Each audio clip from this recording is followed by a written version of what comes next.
Welcome, Yarnpreneurs, to this month's episode of Studio Hours, all about introversion in fiber arts. I wanted to explore this topic because it's something I've seen and experienced frequently in this industry. It's also something that I have a very personal connection with. It was about 3 or 4 years ago now that I realized I was an introvert. I remember an immediate feeling of recognition and relief when I started reading about common feelings introverts often have in certain situations. You see, I grew up thinking and being told that I was shy.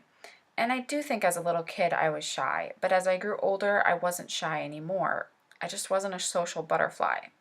And I spent years thinking there was something wrong with me because I didn't like crowds and I hate parties and I like to be alone sometimes. But really, I was just being an introvert. As a quick definition, an introvert is someone who is more energized when they're alone than when they're surrounded by people. And I'm always quick to point out that there is a bit of a spectrum when it comes to introversion and extroversion. For example, when I tell people I'm an introvert, they often act surprised. But you're a dance teacher. How can you get up in front of a class and teach if you're an introvert? And then I have to gently remind them that I'm not shy and that because I feel confident as a dance instructor, it's not a big deal. If you asked me to give a lecture about physics or teach people how to wrestle, then we'd have a problem.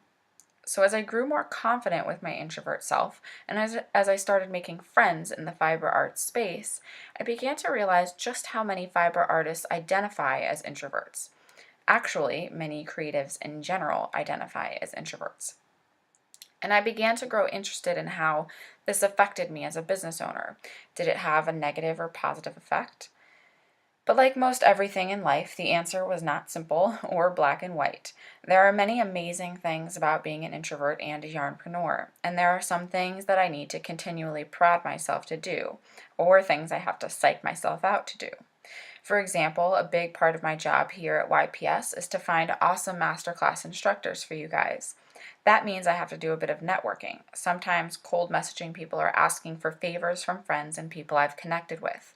I usually find myself trying to buoy up my confidence before such an encounter to make sure I don't come across as nervous.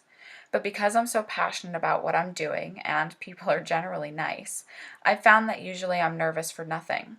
I'll get into a conversation with someone and I forget that I find it kind of scary to talk to new people, and instead I'm lost in a good conversation with someone who loves being a yarnpreneur as much as I do. So I'm curious, do you identify as an introvert or extrovert? Do you find that it impacts the way you run your business? And do you have any stories or success tips to share for your fellow yarnpreneurs? As you can see, I find this subject very interesting, so please post your experiences or thoughts in the group so we can learn from and support each other. And as always, thanks for listening to this episode of Studio Hours.